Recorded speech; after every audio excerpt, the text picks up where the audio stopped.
try and endorse something that you're not overly comfortable with or familiar with. Sit down and learn stuff. I'm an ordinary guy.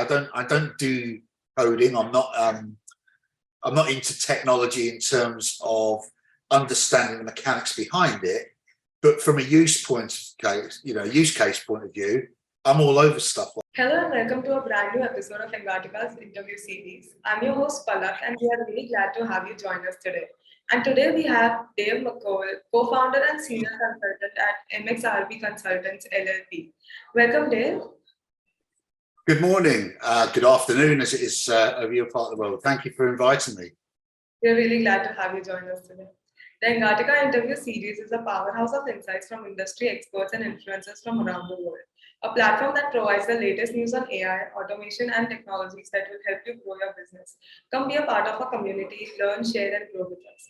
So, Dave, just to start off with the questions, how would you define Metaverse? We have heard different definitions from different people. We'd want to know your perspective on it. It's an interesting question that I get asked every day. You know, what is it? What does it look like? The very short answer is nobody really knows because there's no definition as to what the metaverse is going to be. A lot of people confuse it with Web3. A lot of people think it's the three-dimension, the next step. I would loosely describe it as a representation of a digital twin of yourself. And you'll be aware of the likes of Meta and Google. All the big tech companies are pushing us into that space at some shape or form. But I think there's going to be several metaverses, as in many, many thousands, very much like our websites. I could be wrong, but there's no definitive book or manual that describes what the metaverse is. And let's face it, there isn't one with Web 2 and there wasn't one with Web 1, which was the first carnation of it. I think it's going to be a crossover between high visual, very much focused with all the technologies, which is extended reality, augmented reality, virtual reality, and people are learning more about that, and possibly powered by blockchain technology underneath. So that's my perspective on what the metaverse could well be. Wonderful. So, according to you, how seriously are we taking Metaverse? Have we started accepting it? How far is Metaverse from reality, according to you? I'll answer the last part first. How far is Metaverse from reality? It depends what you mean by that. If you mean by how far is Metaverse from reality in terms of when we're going to be using it on a daily basis, it really does depend on how we adopt it. It's like everything. So when the television was first invented, there was a lot of skepticism about that. It was the same with the telephone. Alexander Graham Bell went to AT&T and offered it to them basically on a plate. And they laughed his head off. You know, they dismissed it as not a great idea. Of course, without the TV and without the radio and without the telephone, we have no internet, but we all use internet. We take it. Are we starting to accept it? In some quarters, yes. There are already a lot of the big brands going into it. You'd have heard about the likes of McDonald's and Starbucks, those sort of large retail organizations. Banks are looking into this and what have we. But because there's no defined how to do it, where to go as such, these organizations are kind of still testing the water. I think we're still in quite very early stages. So when that's going to be adopted in full blown, it's a matter of time. I mean, it took the internet probably 20 years to properly get to where we are now. The metaverse may not take us as long because we've got so much technology behind it. In terms of how seriously are we taking the metaverse, I think that really does depend who you speak with. Again, it goes back to the days of when anything is first muted or brought around, where you'll get a lot of people that are fully behind it, but will have their idea about it. And you'll have just as many, maybe more, that will completely kibosh it and say, it's a fad, it's a bubble, it's going to burst. So I think once sovereignty get into it and governments and so forth, And I am talking to local authorities here in Britain about using Metaverse and so forth. But once that experiment has gone past experimental stage and has been adopted by those type of organisations, that's the point when, yes, it will be taken seriously. Dubai are very much looking at Metaverse because they want to pioneer things and so forth. And other parts of the world are doing that too. So I think it's really down to adoption and how we educate people, which is kind of what I do. Amazing.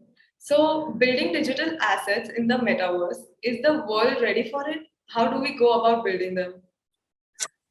Well, that depends on which platform you're on, what the offering is, because not all of them are going to be building digital assets that you can buy and sell. I strip it back and think to myself, if you want to have a digital representation of your business, we already have this with websites, but you can have a website that can use various types of technology to really improve engagement, because that's the one thing that we all seek as humans. So the world is ready for that because it's already happening. There are already companies, large organizations like Caterpillar, Grundfos, the pump manufacturers.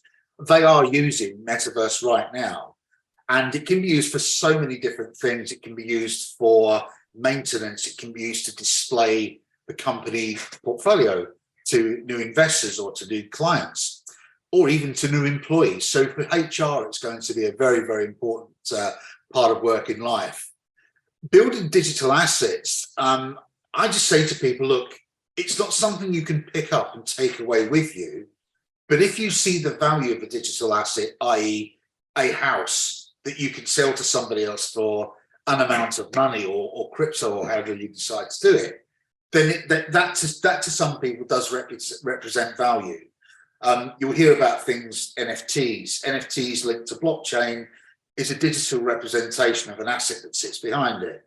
And that could be a hotel room if you're investing into a hotel. So Metaverse can play a part in property. It can help property agents sell a lot of stock very quickly because there's no middleman stopping them from doing it. It's already been sort of tied up within their business, and they can just represent it by a piece of code. People can go and immediately look at it instead of traveling tens, hundreds or thousands of miles to see the things for themselves. At that point, when they want to do that, they have that option. But I think it will give people a better realization of actually what they're getting into by seeing it digitally and having it in a more 3D way, because that's how they're designed. You know, you go into an architect's place, they'll design it on CAD, but when they go to a building site, you've got flat drawing. Now, I'm qualified to say that because in a previous life, I used to go and see builders and contractors all over Europe. So they're showing me what they're building on a piece of paper that to me doesn't make sense, but when it's in 3D, I can see it, and you can move it around. You can sort of, if someone wanted to build an asset behind where you're sitting, you can superimpose that asset on the metaverse to show a plan of what actually it's going to look like and how it's going to impact on the environment. And that will get decision making through processes a lot quicker. Amazing. I'm sure everyone's going to enjoy your insights on that. So how is AI changing the fintech landscape currently, and where is it headed? This is an interesting one. It's something I've recently got into as in a deep dive. I've started playing around with ChatGPT when it first was launched. I had a look at it. You can create art very quickly. Again, a lot of people are either very encouraging behind it. There's many videos on YouTube now explaining how you can be the next big thing using this technology. But again, it's something that's been around for quite a while. The way that car manufacturing has been put into place, all that robotic stuff, that's artificial intelligence. You know, there's tech behind that to make that stuff work. And when you've got pioneers behind this type of technology, you look at people like Elon Musk and his team, they will be the drive behind that, and that will help fintech in terms of getting decisions made a lot quicker. Because I remember when I first applied for a mortgage, I had to walk into a bank and talk to a person, and wait for a decision. And that took weeks. And by the time I got approval, the house that I was going for had gone. When you've got AI helping fintech and other landscapes, that decision-making process is accelerated a lot more quickly. And again, the same would happen with HR and those type of things. So where are we heading? If you read the likes of Forbes or IBM or another one that have written content about this, it's a huge growth area, looking to be worth and saving trillions by 2030. That year is very prominent globally for various reasons. So I think we're going to see, again, an awful lot more adoption, certainly starting this year with AI technology, with all these weird and wonderful things that are coming out right now. Great. So for the first time ever, we've come across the term smart apparel. Which technology will make it a successful concept, and how long will we'll have to wait for that, do you think? Well, smart apparel, I look at that in two ways. Smart apparel as in, you can clothe an avatar in clothing. Kids are buying this and have done for a while. That's sort of a byproduct from the gaming community. And it's like anything, if someone sees a value in something, they'll buy it. It doesn't matter if their next door neighbor says that's a waste of money. To them, it represents value. And we're seeing this starting to happen with a lot of the design outfits and people like that. Other smart apparel, which I term wearables, so glasses, contact lenses, where you can be walking down a street and walk past a business and see their website and talk into the apparel to tell them that you want to order this, that, and the other. That's very much, it's probably past beta stage. I think we're going to be seeing more and more of that. And it'd be interesting to see how companies like Apple are going to react, and Google, of course. They're the two main ones that will probably drive this in front of all of us. How is it going to be priced? How is it going to work? Again, very, very early stages and hard to comment.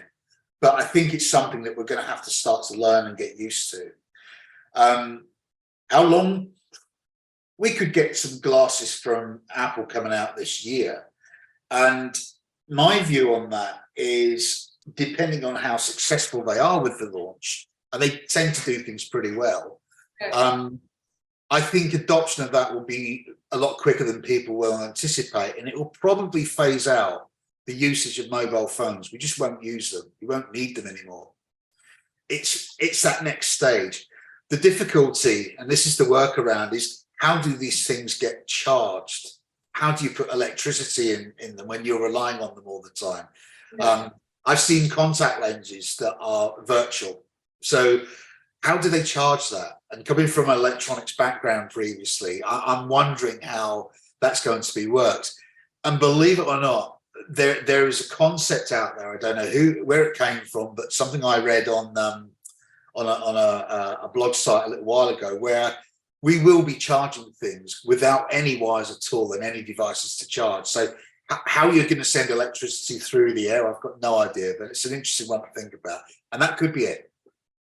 Right. So last but not the least, are there any other soundbites you'd like to leave with the audience? Just to try and endorse something that you're not overly comfortable with or familiar with.